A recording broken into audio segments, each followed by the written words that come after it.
So the Ebola virus, that's gotta suck, huh?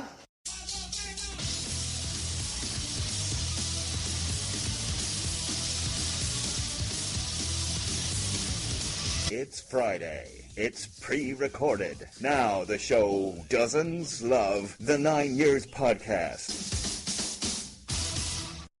All right, everybody, welcome to the 9 Years podcast. You are listening to the voice of Nick Draper, and thank you very much for downloading the show this week. Life as we know it has changed, hopefully not forever, but certainly for a few weeks or months. And of course, that means things on the podcast have changed just ever so slightly. So if you haven't heard, and you haven't realised, if you've not been on social media and not been on the guest books, we are now broadcasting live daily during the week from 5 p.m. with various guests joining myself and Stu and Kevin and George and the rest of the 9 Years podcast team, just to give everyone something to look forward to every weekday whilst they are sat at home, unable to leave the house more than once a day. I have on good authority heard of people that have attempted to sneak out for a second time. They have been shot on sight for trying to leave their house twice in a day. So to keep you entertained, in inverted commas, we're doing a daily live show with some guests, including Mark Robinson, Jake Watson we've had on this week. And then if you listen to this on Friday morning, you're in for a treat, because on Friday evening we're due to have Anthony Wordsworth and Jack Rodoni.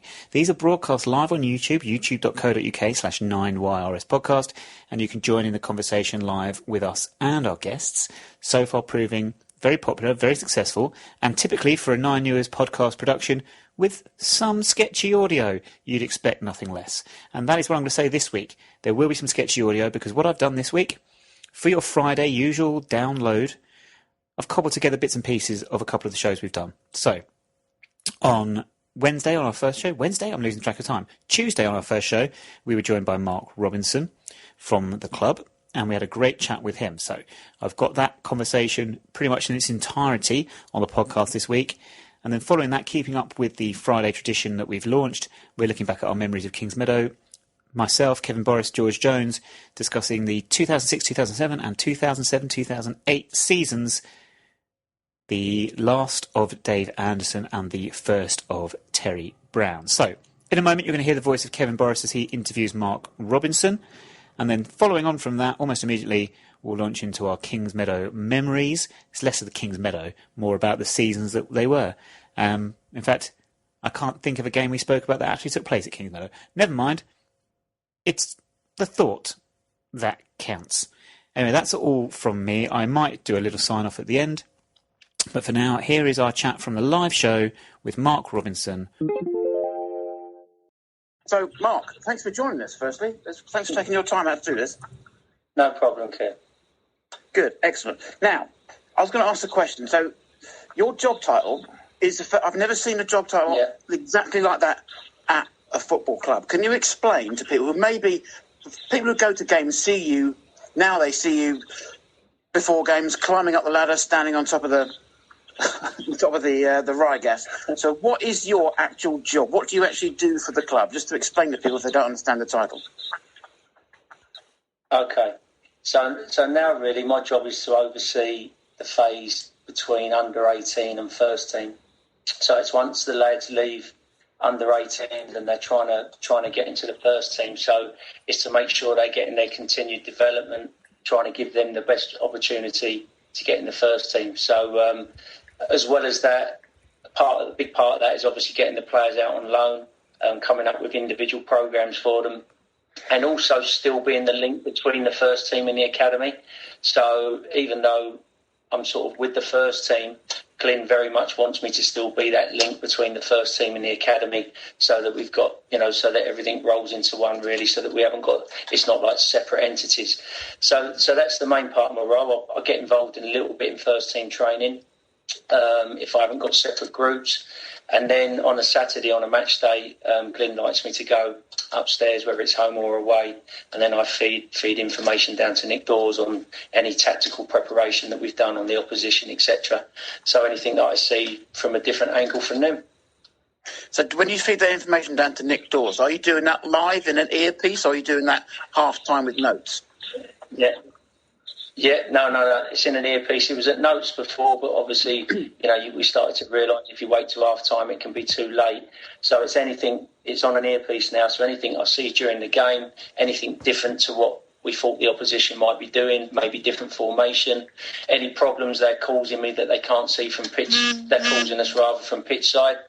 Yeah. So no, I can feed it straight down, and also Nick can ask me any questions regarding us.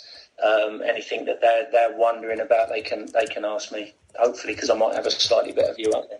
Yeah, I was going to say, your vantage point, you can see the whole pitch. It's like, I don't play computer games, like when you're playing FIFA, you're playing the above, whatever that's called, and then the manager and the coach is actually watching it from pitch side. You can't really see what's going on 50 yards in the distance. You can see the whole pitch beautifully, I suppose. You can see formation changes. Yeah, it's been interesting, actually, going up there. You see it very, very differently. I sent Rob Tuvey, our under-18s manager, up for an under-23s game, and I said, you'll be shocked when you go up there because the game looks a lot slower from when you're pitch side. So when you're up there, things look a lot easier, and you have to kind of remember that, because I remember there was one home game and I got the timings a little bit wrong and I went down 5 minutes too early. And when you get down pitch side, it's a completely different game. It seems so much quicker. So when you're up there, you do see things that a lot simpler, but sometimes you have to remember that it's not as simple as it looks, because when you get down pitch side, you actually see how quick the game is.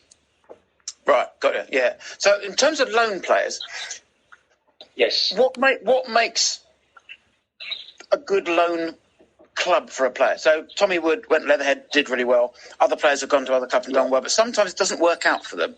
So how do you, as the loan manager, if you like, how do you make sure that player one goes to club A, and that's the correct club for them? Is there stuff do you do research on the players' kind of background and willingness to do stuff, and then you talk to the actual club as well? Or is it just like a gut instinct that, no, I think he'll do really well at Tooting, where he wouldn't do really well at Basingstoke? I mean, I'm just picking clubs out of the air. Yeah. Well, so you got to remember, this is the first time we've done this en masse. We've had the odd player go out on loan here and there, but it's never been part of what we do, a part of the process to make sure that you're giving our best young players the best opportunity to develop. So this year, because it was new, it was about getting contacts. Once I've got the contacts, you look at what they can offer us and what we're going to offer them, and try and get the best fit for the player. So, for example, if we've got a centre-back, what are we looking to develop in him? Are we just looking for him to edit and kick it and be more dominant? Then it doesn't particularly matter what kind of football they're playing, because you get that from the opposition, what he needs. If we've got a centre-back where maybe we want to improve him technically, then I'll look for somewhere where they will perhaps play a little bit more progressive football. So it's definitely trying to get the right fit for the right club. This year, I wouldn't say it's been trial and error as such, because I've done as much research as I can, but it's been about getting to know the managers of the loan clubs, sort of making sure the players are getting what we want. That has been the case in most cases, not always been the case. But I would say considering it's the first 6 months, really, we've done it. It's worked really, really well. There hasn't been a player that's come back and he hasn't benefited from the loan. Anything they've benefited massively, and then we've looked for the next step up. That's not always easy, because, for example, with Tommy, I would have liked to have got Tommy up to a higher level a lot quicker, but it's not always easy. Teams have got their squads, etc. So we had loads and loads of interest from clubs in and around the level he already was.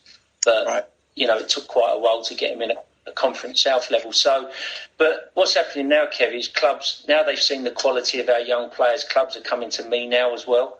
So it means that, people are knowing what we're doing. They're coming to us because they've seen the lads have been a success, for example, like Zach Robinson, Ioba Sow at Met Police. So now they're coming to me saying, look, who have you got available? So I can be a little bit more picky, I can in where we send them, and I can almost try and map out where they're going to go next, if that makes sense.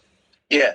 I tell you what, the thing my friends and I stand with have been noticed, and George has been telling us how good Jack Rodoni is for years, since the kid's about 14. He said he's going to play for England, he's the best player I've ever seen. And he came in the first team in pre-season. We thought, he's clearly got talent. He looks a bit, not timid, but physically maybe not ready. And he went out on loan, and when he came back, he looked like a different person. I don't know if he was anything stronger, or he certainly wouldn't have got better, but he's just...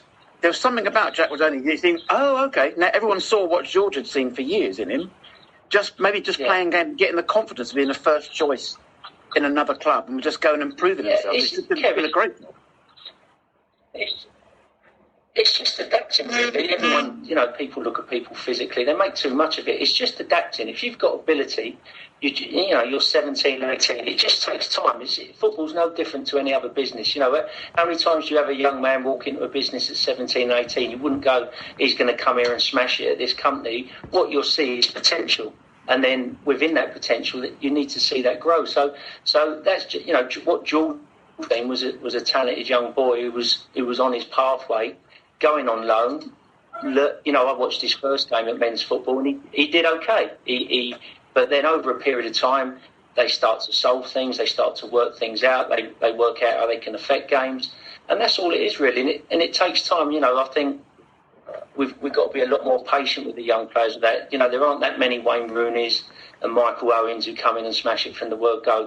And this is part of this loans program. We've got to be more patient. Try and give them 2 to 3 years if we really want to fulfil the talent we got within the academy. Yeah, no, I get that. So we're going to talk about you in a minute, as well as what you do. What's your favourite part of the job? What now? Yeah. Well, I miss the coaching, I can't lie. I'll be honest, because, that's foremost what I am as a coach, and that's what I love doing. I love inspiring and developing players. But, that's part of my pathway. I've got to accept that. And, I'm with the first team, so I'm seeing a different side of things. So at the moment, my favourite part, to be honest, is probably what you've just mentioned, is seeing players come back off loan and feeling the fact that you've got them a good loan and they've come back and they've gone on another level. That's probably my favourite part of the job at the moment. And I enjoy the under-23s games with Vaughan, when we get those opportunities as well, because that's sort of going back to what I used to do a little bit, and I enjoy those games as well. Okay, cool, thanks. We've got some questions coming in for you, which I'll answer in a minute. But one thing, people know you, right? People know what you do as a job, and they've seen you around the club for some time now. But people necessarily don't know what you're like, where you came from. So can you give us a bit of a potted history of your football career? Okay. Well, like anyone, I played grassroots football as a kid. I got picked up by Fulham when I was 9, 10.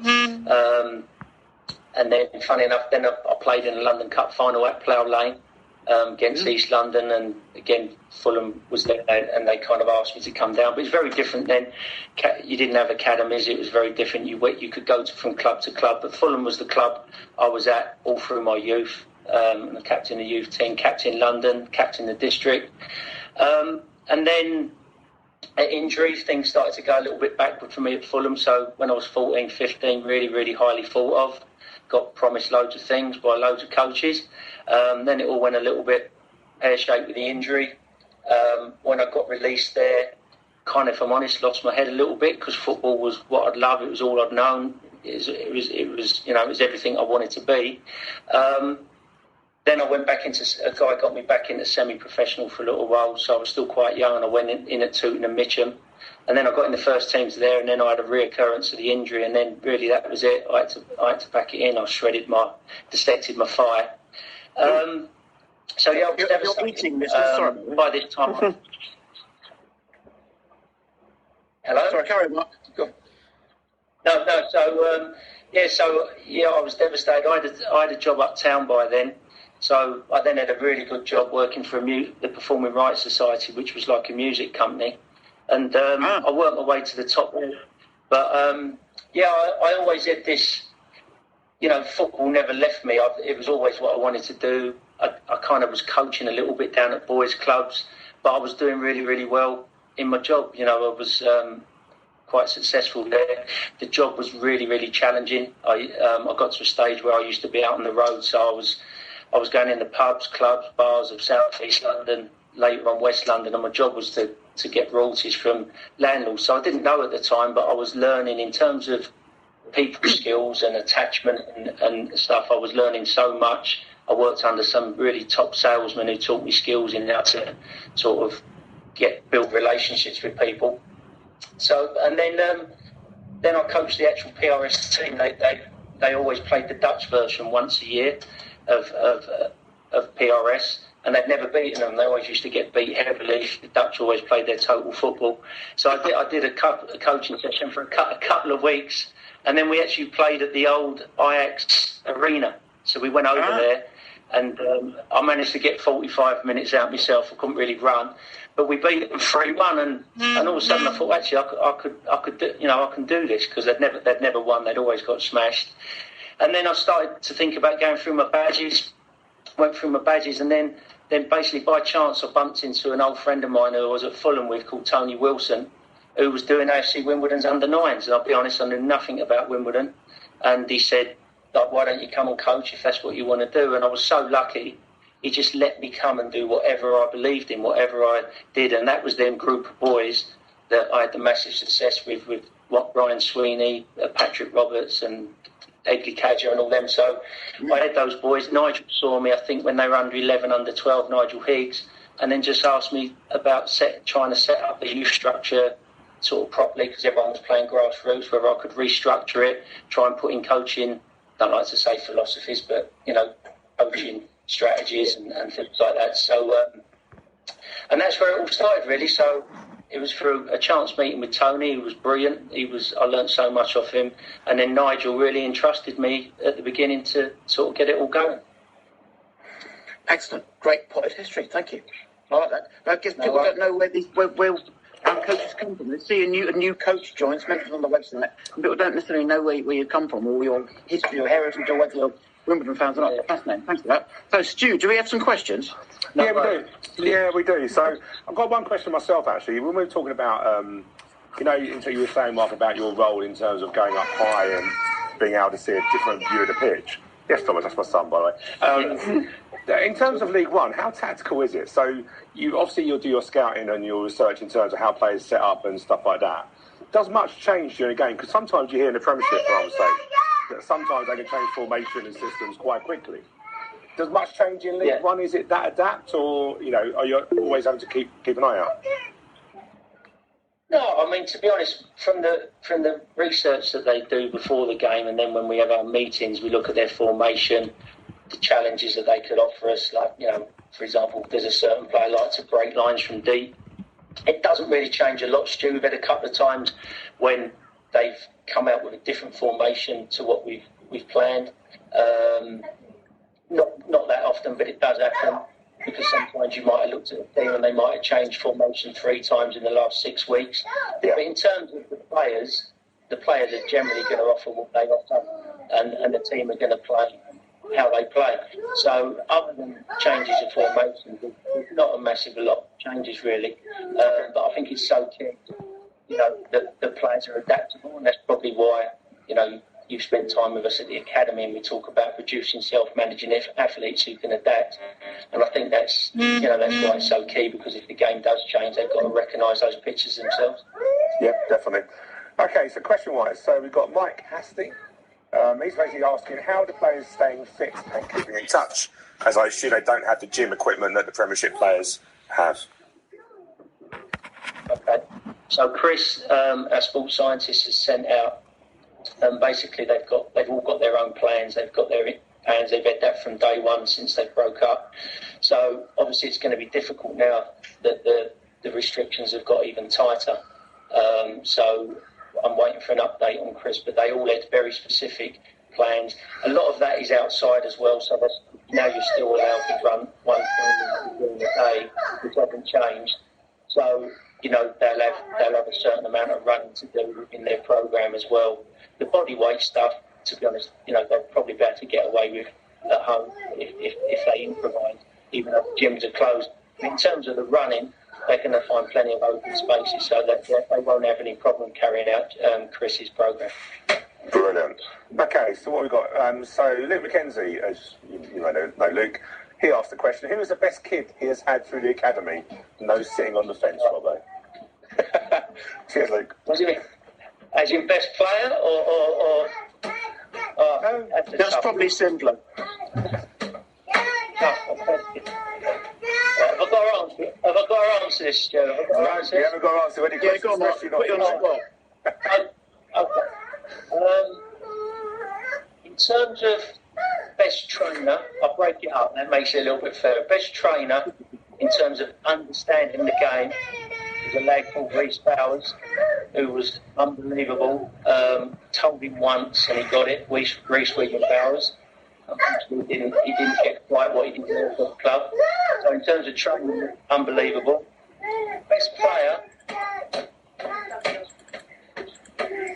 1v1 skills. People might not necessarily agree with this, but they have to trust me, was Brendan Kiernan.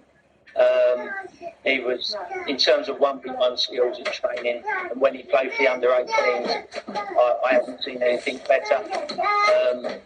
And Danny Kedron nicknamed him Pele. So that if you get kids on there, he'll tell you that was his nickname, Pele. So why Brendan didn't quite fulfil his potential, I don't know, but that was his nickname by the other players, was Pele. Isn't he up at Harrogate at the moment? Well, He's Harrogate, I think he is. Yeah, so he could And be the back trouble in with Brendan, a lot of people go, well, if players like that were that good, they'd make it. But there's loads of factors. If you look at Brendan, semi-professionally wise, I guarantee you, from August through to September, October, we're absolutely smashing it. Then as soon as the pitch is done, you struggle because it goes against the ability to stop. But Brendan had fantastic ability, but there's been so many. So I'm not going to choose the obvious ones who made it. The other lad who I thought was fantastic was a lad called Billy Frost, who I had from that under-9 group. And so he was wanted by Aston Villa at 14, but stayed with us. And possibly because of his size, he got it thrown at him. But again, he was a lad who I thought never ever fulfilled his potential. He was really talented. But there's been loads, absolutely loads. Brilliant. I'm not going to say ones that are in and around it now because... No, I get that.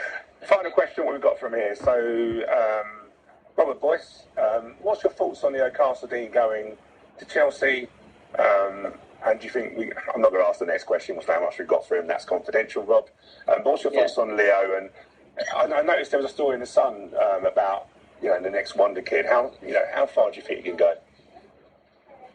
Well, obviously we wish him the best. You don't want to lose any of your best players. And that's something before I go on to that, we've got to look at as an academy.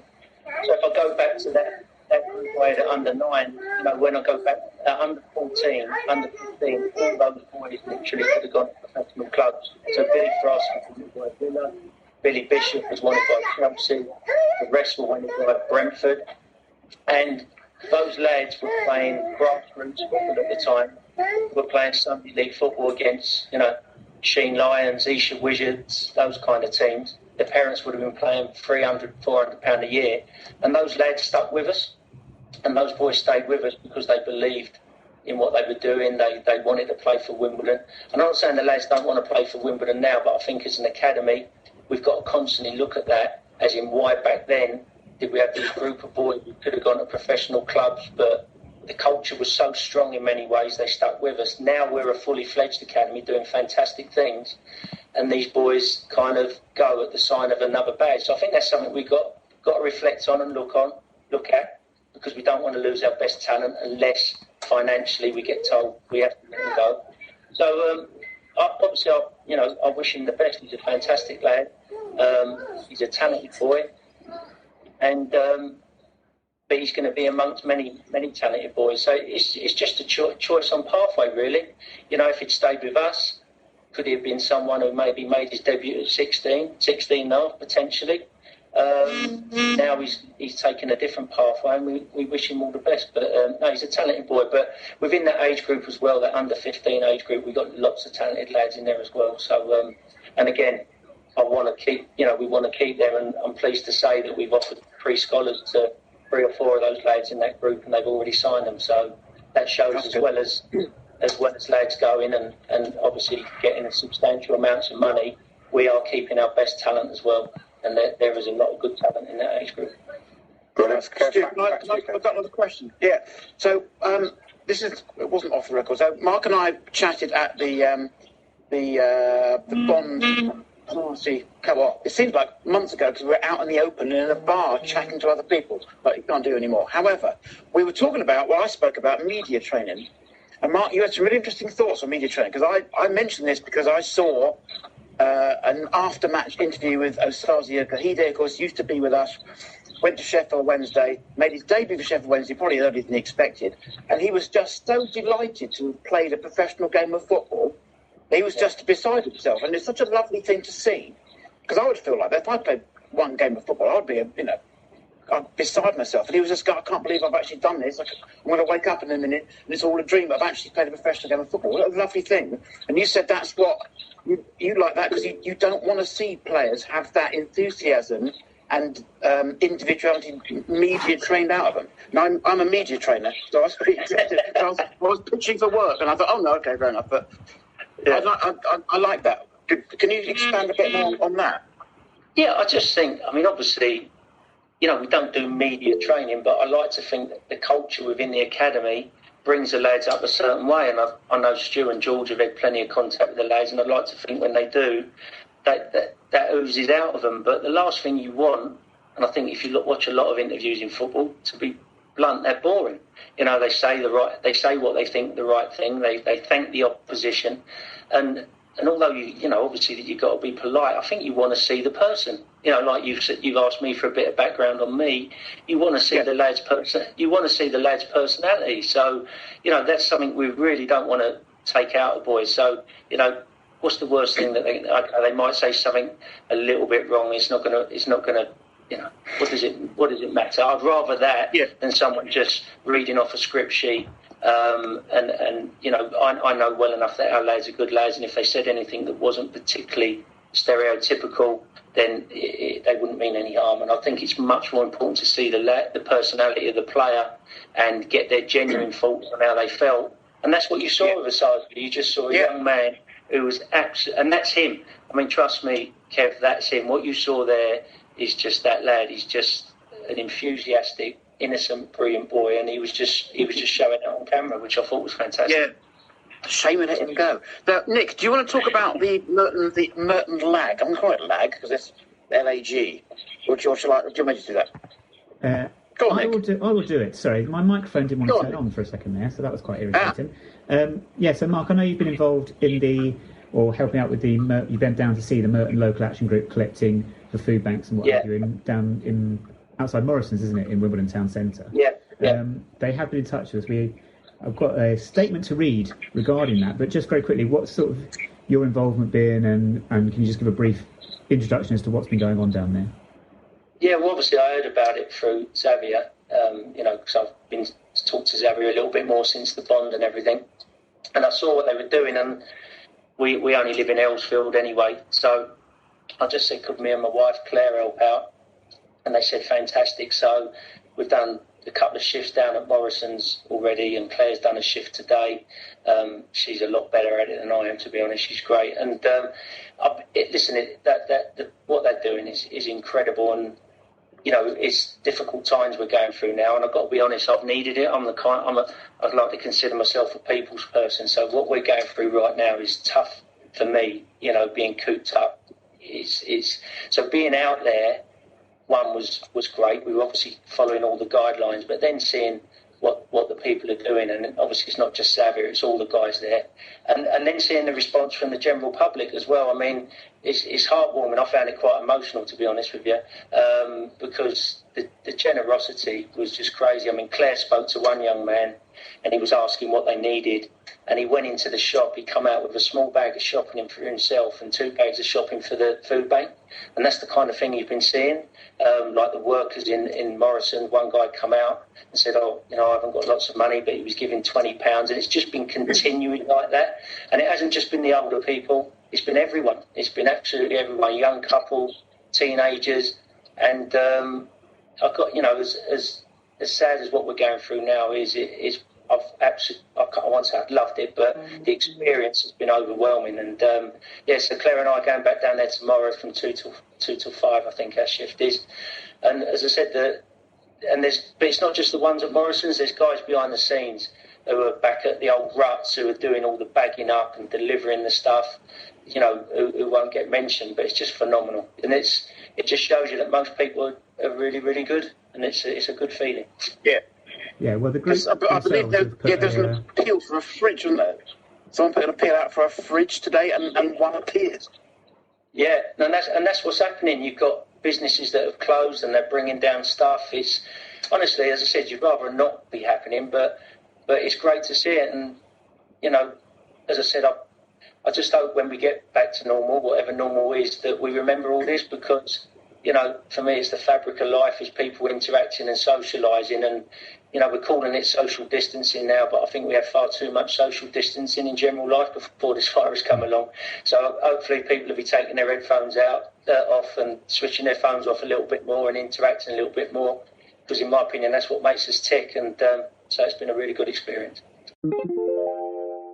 2006, 2007. We're looking at memories of Kingsmeadow because we have now left. We've gone. We're never going to play there ever again. And we were looking back at some memorable moments from previous seasons. 2006, 2007, however, the final season of Dave Anderson, is not particularly memorable, I don't think, other than a playoff semi-final defeat at Bromley, which again wasn't at Kingsmeadow, and an FA Cup away day at Exeter, which again wasn't at Kingsmeadow. I can't recollect anything from that season from any home game. Well, is that bad? No, I'm very pleased that you chose this season for me, because that was a season I didn't really go. For a good reason. I lost my job in May 2006 on the day of the Surrey Senior Cup final. I lost my job unexpectedly. And then just thought, well, I'm not going to get paid. I've got a job, start my own company 2 days later. That's not a great way of bringing money in. It took a while. So I decided I wouldn't go to any games at all. Trying to give myself the whole season off, had to work weekends. But my friends, I've got to name them, there's Gareth Hayward, John Brazier, Richard Brazier and Will Simons, and they every now and again they would say to me, do you want to go on Saturday? I go, no, I can't go. I just can't justify going. And they would ask me every week, and occasionally I'd say, yeah, I wouldn't mind going, and they would club together and buy me a ticket for the games I wanted to see. I ended up, so thank you, if Gareth, I'm not Gareth's listening. There was 6 or 7 games I went to. I went to the first game of the season, Carshalton away, which we won 2-1, I think. Yep. I remember that game specifically because Danny Webb started up front, and there was a point where I think Chris Gell put a great ball forward for him, split the defence. Danny Webb latched onto it, say 30 yards out, ran towards the goal, and I just thought, I'm going to read the programme. And I just looked, I got the programme out of my pocket and started reading it because I just knew he wouldn't score. And sadly, I was right. That's a good start. So I went to that game. I went to 2 home games that season. Can't remember the other one. I did go to Aldershot in the trophy. The Chris Gell scored that incredible winning goal off inside the bar. Yes. I think I went to 6 games, and in those 6 games, I don't think I saw Roscoe Desan score. I don't think he scored in that Carshalton game. He did. I think he scored a penalty, didn't he? Oh, he did, you're right. That's the only goal I saw Roscoe score for us. Didn't get a chance to go to Exeter. So for me, it's kind of a lost season. And I'm in that position again. Now here we are at the end of the 19-20 season. No, same thing again. The Bromley defeat was horrific because we were probably a better side than Bromley. Yeah. We certainly were through the season, I remember. And then we were thinking, okay, well, this is a make or break. We've got to get through this game. We should be able to get through this game as long as we keep all 11 players on the pitch. Oh, where's Dave's been sent off? And as soon as he got sent off, it was pretty much game over. Because the player who scored against us, Mr. O'Donnell, had a rather better, more positive impact on the following season for us.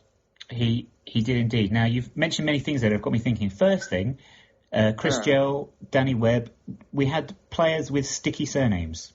Can we think of any others, please? Like, I don't know, do we have a player like Dave Glue, Michael Soldering Iron, perhaps? I don't know.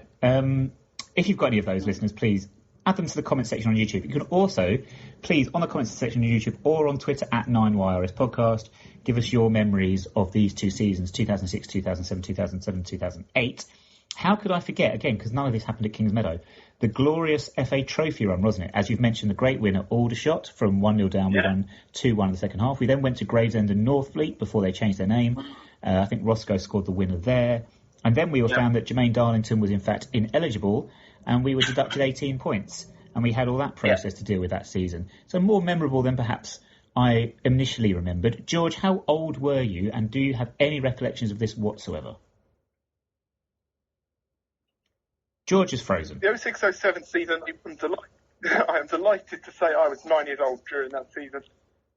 And that means I did have absolutely no recollection whatsoever of that season. Obviously, I heard a lot about it, people talking about the Jermaine Darlington incidents, and obviously the Exeter FA Trophy game, FA Cup game, sorry. But yeah, for me, I have no recollection of that season for myself whatsoever. Amazing. You've chosen a good one. That was a really good guess, by the way. George, what game do you remember or consider your first Wimbledon match? Can you remember it? Because I remember my first ever Wimbledon game. Do you remember yours? No, because I started going when I was really, really young, like a few months. So I don't really have a first game. But the first season I remember properly was the season we're going to talk about later, which is Terry Brown's first season. Okay. Well, that's handy, because we're going to come on to that very shortly. The only thing I can remember, so Kevin, although you weren't attending matches really that season, what are your recollections of... I must admit, when we got news that we'd been deducted 18... Well, we were kicked out of the FA Trophy, fair enough. This was because Jermaine Darlington had not received an international transfer or clearance certificate, having played in Wales at some point. It was a ridiculous ruling. Yep.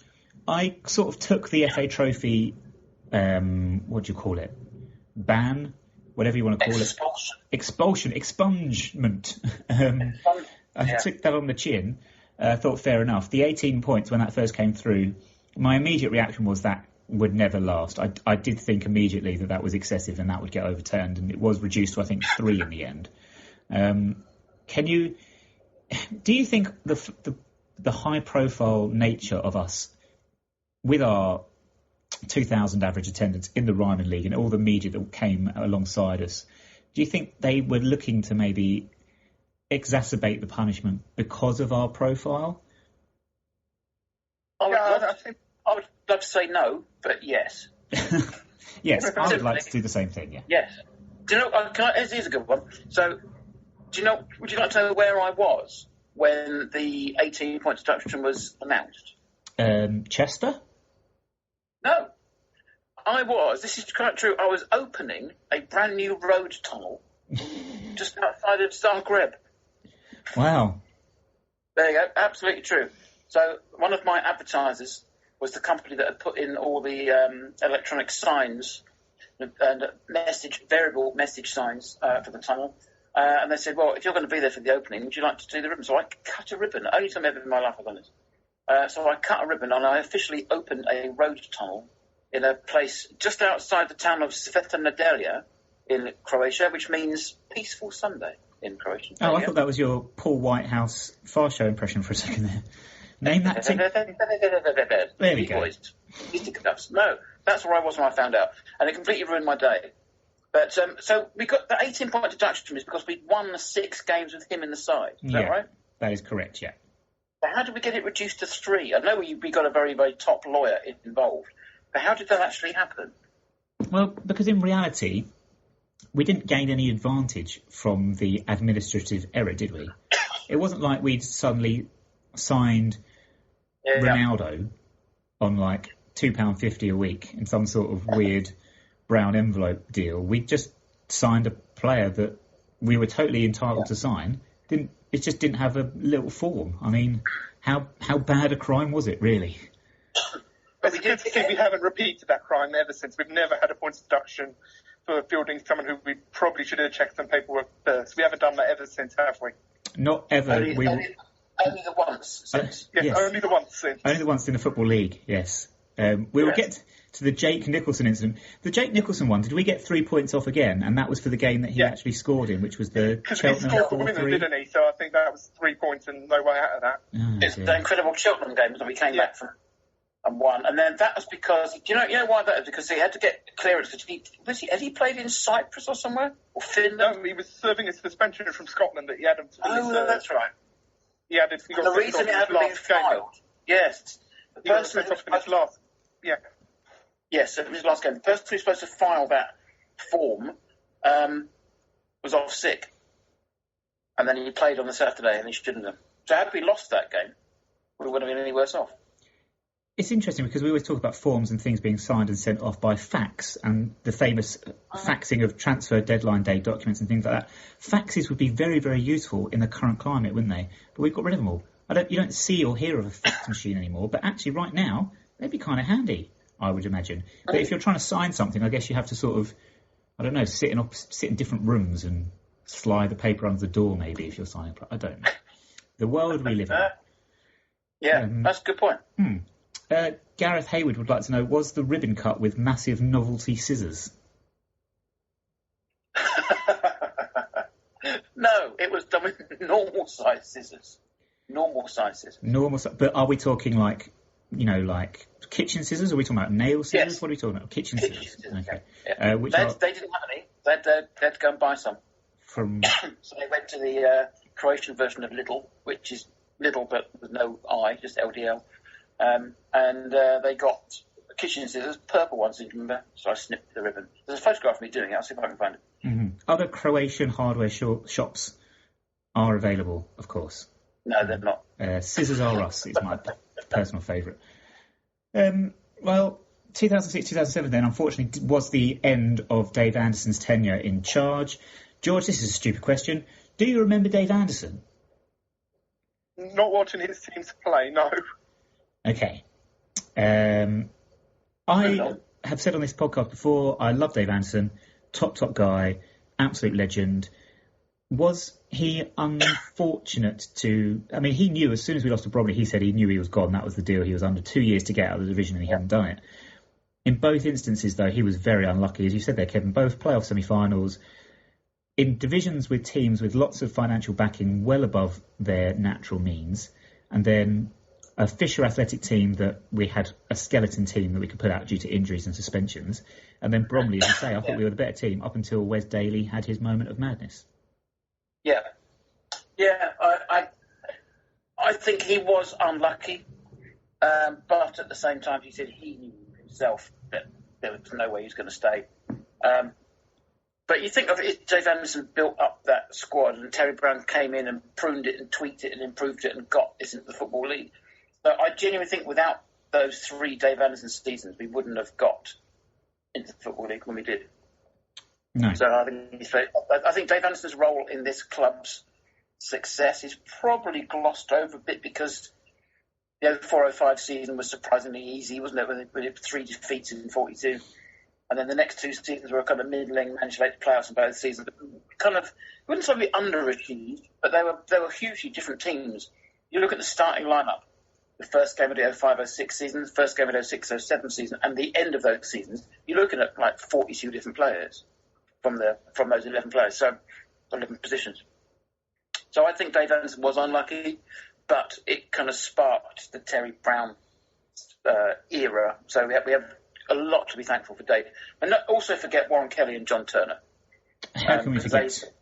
Dave Anderson would himself say those 2 guys played a huge role. Again, probably underserved. And then if you didn't have John Turner shouting out to the players that it was windy, they'd never have known that it was windy. I think that's my favourite memory of John Turner, shouting, "It's windy!"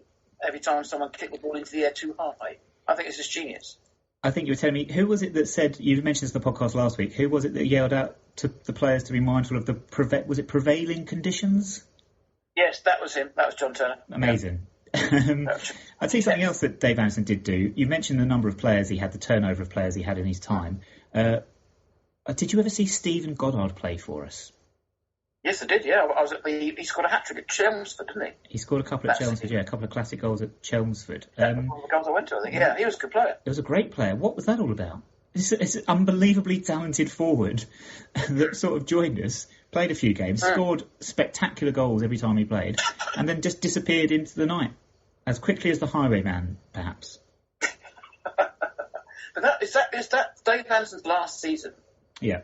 The 05, it was 05-06 when we discussed it before. 06-07, he kind of settled a bit more. He had Rob Quinn, because the season before you had players like Liam George and Giuliano Grazioli, who would have been good 10 years before, that just took up wages, I presume.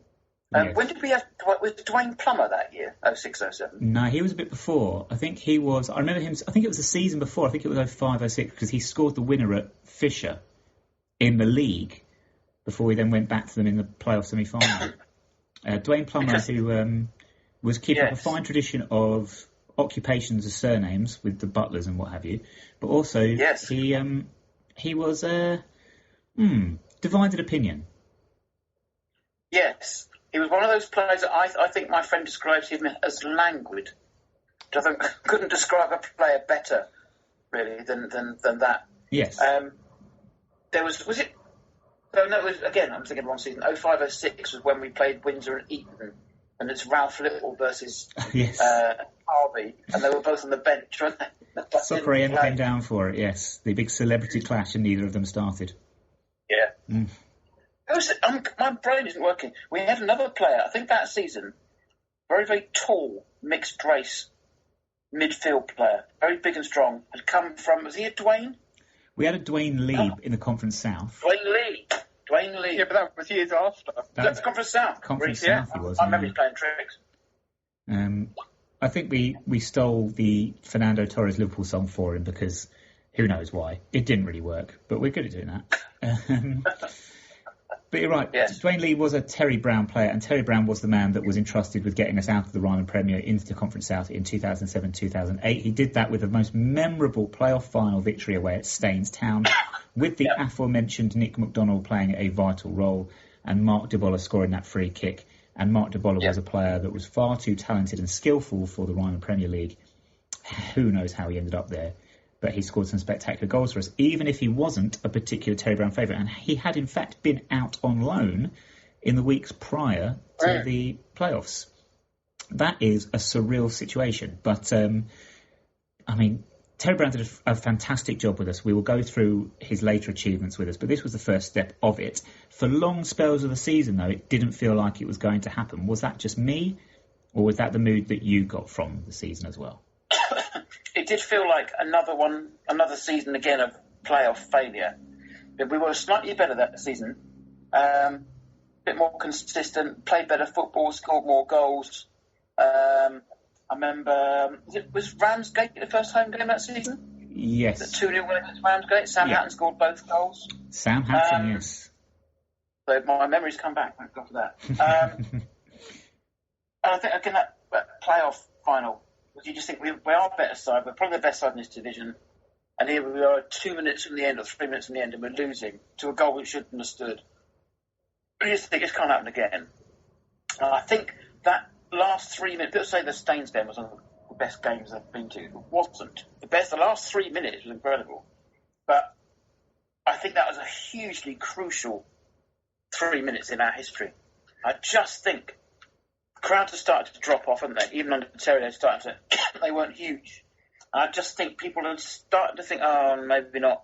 The fourth season in the Roman Premier League, can we survive that? I think it was crucial. I think when we went up from League 2 into League 1, obviously I wanted us to win, but it didn't feel like it was crucial that we did that. Yeah. When we went up from the conference into the Football League, it didn't, again, feel like it was crucial. It felt like we maybe still had a couple more chances. I just think that last Ryman Premier season, 07-08, was massively crucial because I think the bubble would have burst and I think we might have still been there. I agree wholeheartedly. It was pivotal in the history of AFC Wimbledon. That's the word I was thinking of. Pivotal. Pivotal. Mark Jones on YouTube has commented saying, each manager we have taken on has improved us. Arguably those who failed to shuffle their backroom have run out of gas. That is a very interesting point. Backroom staff.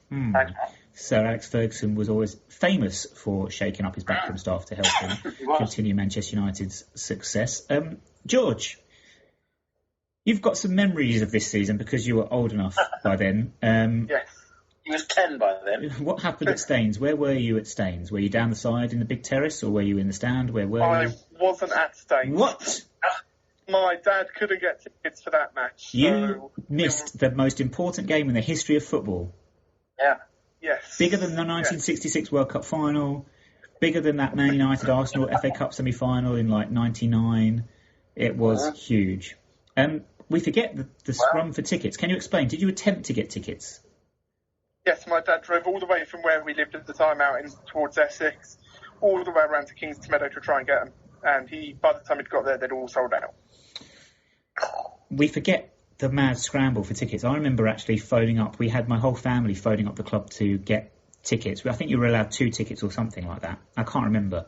I think you were actually allowed 4 tickets. But in a strange quirk, somehow both my mum and myself managed to get through to the club at the same time and order tickets for each other, at which point we then had to phone them back and say, cancel one of those, because we're sorted. But it was mad. Kevin, how did you manage to get tickets for it? At that time, I had a problem with one of my eyes, and I wasn't allowed to drive for a couple of years. Was that when you got just a Kev, Boris? Sorry, that's a Sterling joke there. Kevin. Yes, it's Kevin, yes. Kevin. Thank you very much for that. You put me off now. So I got the bus. I was working in Wallington. I got the bus from Wallington to Staines, which took 2.5 hours. Oh, I managed to get to the grounds. Is it Wheatsheaf Park, isn't it? Is that right? Mm-hmm. Yeah. Yeah. And I walked to Staines ground, walked in expecting a massive queue, walked up to the Staines ticket office and said, hello, I'm a Wimbledon fan. Can I get 2 tickets, please? And they said, you can have 4 if you want.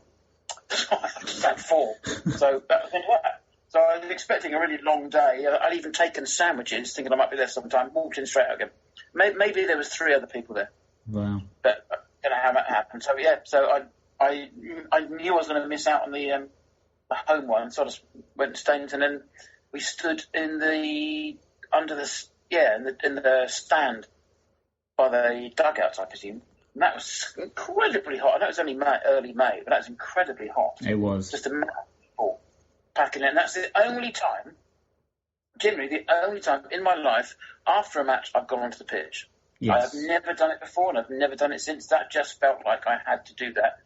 As you said, Nick McDonald wasn't great for us, but he scored that bizarre goal where the keeper ended up crashing into their own player and heading it in. And then, of course, he crumbled under that half challenge that allowed Mark de Bolle to take that free kick. So he played a huge role. Nick McDonald played a massive role in our club getting up, despite the fact he didn't really do much else. Didn't do much else. But we're forgetting actually the goal scorer for the first goal. Was it not Louis Cumbers? And it was Nick McDonald that... Yes, McDonald headed it back across Vic. Louis Cumbers with the header, yes. Yes. But their keeper came out and crashed into his own defender, dropped the ball. McDonald headed it back, didn't he? And then Louis Cumbers, who then scored against us for Ebbsfleet. Yes. And he was a good player. He was one of those players that you can't think, why was he not a league player? He had everything, but he just didn't make it. But so thank you, Nick and Mark. When I was in Florida in 2011, on holiday, I emailed Mark de Bolle, found out where he worked in his little bar, and said, I'm a Wimbledon fan. I'd like to come by. I'm not that far away from where you are. Can I please come in and say hello? It'd be really nice to sort of just to thank you. And he said, haven't got the time. I had a one-line response. Haven't got the time. Not even sorry or cheers, I'm really busy, sorry, or whatever. Haven't got the time. Oh, okay. Mark, so his leg, I'm afraid, slightly tainted. He did come onto the podcast, and if you go onto youtube.co.uk/9wired podcast, which is pretty much where you are now, you can trawl through the archives and search for our interview with Mark de Bolle. It would have been at the end of the 2015-2016 season as we were revisiting playoff final memories. We spoke to him alongside others like John Mayne and Dave Anderson, what have you, and he had developed quite the accent, sort of a mixture of British/American. It was very odd, but... those of you on YouTube, I will read out some of the comments because we've got quite a lot on here about the playoff or that season in general. Mark Jones against Staines was the one and only time Robbie Earle has watched us play as AFC Wimbledon. If anyone has spotted him at another game, please let us know. Mike Hasty says, my colleague's husband worked at Staines, so I got lucky, although I reckon a child could have drawn an adequate fake ticket. Yes. I'm just plain paper, that's true. Nice one, mate. Yeah. And AFCW Edits says, I was at Kingsmeadow in the bar with my dad, aged 6. That's very young to be a dad. Isn't it? How old was he then? Yeah, he must have been like, I don't know, it's quite scary. Less than 6. Yeah.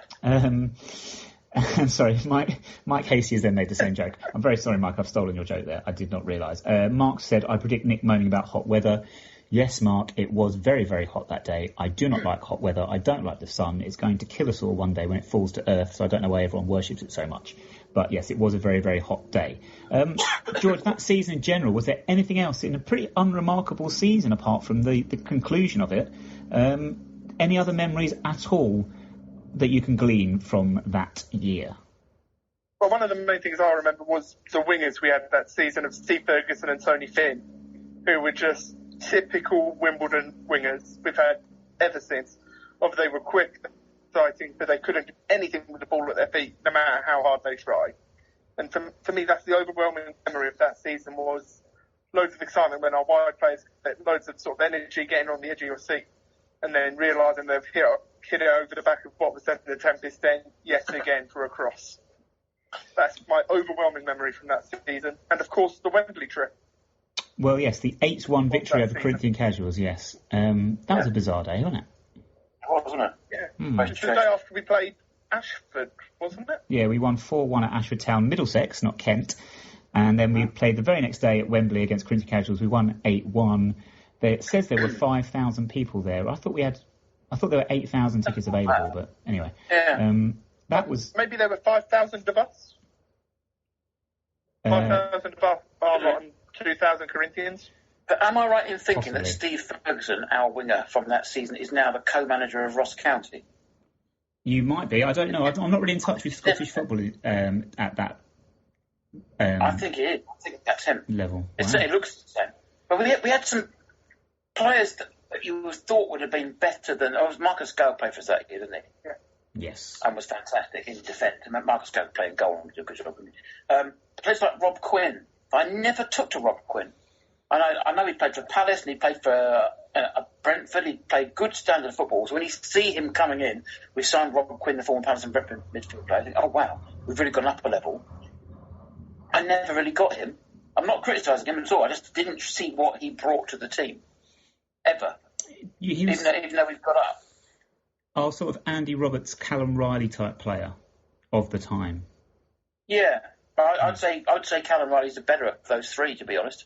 Even better than Andy Robertson, played in the Premier League. But yeah, there's a funny. If you look at that squad from that season, it's very hard to remember some of them. Was David Sargent that season? No, but he played against us. No, Well, this he is was the last perfect. thing I was going to say. Yeah, Staines' team that we beat in the playoff final did feature Richard Dave Butler. Sargent, Richard Butler, Lewis Cook, and Mark Nwakaji. So, Walkergy, of course. who then later went to play on for us After that, didn't it? in the conference. Yes. Lee Rumbler says she still has her Staines ticket. I think I've still got mine somewhere. I'll have to dig it out. I have a drawer full of old tickets that I need to sort through because they're essentially kindling. But yeah, I'm sure it's in there somewhere, and I can retrieve it. I think my Staines ticket is within reach of where I'm sitting now. If you can grab it, whilst Okay, carry on. we say Viewers can't see this, or listeners can't see this, but let me see if I can find it. thank you. Whilst Kim does that, I will say we'll wrap it up there, George. Thank you very much for your input, and you continue to send your comments or your memories of those two seasons, 2006, 2007, 2007, 2008, to us at 9YRS Podcast on Twitter. Alternatively, email us if you're not on Twitter, 9YRS@may14.co.uk. At this juncture, I am going to admit one Mr. Jake Watson and hope that... Oh, there's a Staines ticket. We can see it, listeners. You can't. Yes. The first time I've seen one of them in my life. Do you know what? Yeah.